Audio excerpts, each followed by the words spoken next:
Disturbing new footage showing students at a top Seattle high school forced to walk past drug addicts who are openly shooting up just to get to class. Parents slamming local leaders for inaction on the homeless camps in the streets. One father from a different area school says, quote, "This is not acceptable to me. It's child endangerment. We want to solve this. We need to do what is right.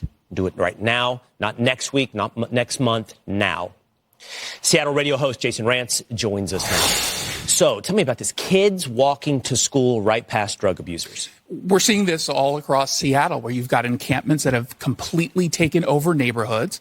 Unfortunately, for some of them, they're on the route to school. And so parents are taking their kids and they're having to answer the question, what is that guy doing?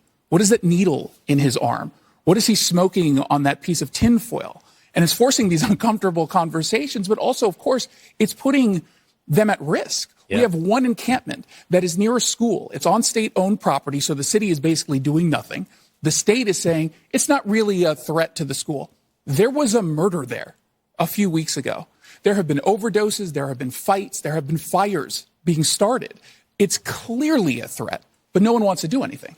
Here's the stats on what's happening in Seattle, by the way. Homeless population up to 13,000 from about 11,700, almost a 14% increase. Why is Seattle so permissive for homelessness? So they take an approach called harm reduction and housing first. Together, it doesn't make any sense. Harm reduction basically says, if you're an addict, we're going to help you be a safer addict, which of course you can't actually do, but they're passing out clean needles, they're passing out other drug paraphernalia. Housing first model means we're not going to do anything until we get you into a home. And we're only going to focus on getting you into a home. You don't have to get treated for whatever it is that is leading to your homelessness. And because there's not enough housing for that, you allow these people just to pretty much camp out wherever they want. It is driven by ideology.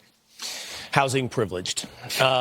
This is also a story to update the audience on. Seattle has paid now millions to settle a lawsuit over damages from, you remember CHOP, the autonomous zone after the George Floyd protest. Everyone remembers CHOP. Businesses were burned down, people died. And so Seattle, on the wake of letting all of this destruction take place, now they go back and have to pay to make people whole? Yeah, they're paying a little bit over $3.5 million to the businesses that sued. But what's lost in all of this, literally text messages between the city, the police department, and the fire department that probably explained how they were allowing CHOP to actually exist. There was probably some text messages about how they were getting ready to actually give over the police station to the mob. All of a sudden, the text messages disappeared as part of this lawsuit, and they have not been able to be recovered. The mayor went through a whole bunch of different excuses. I dropped it in a toilet.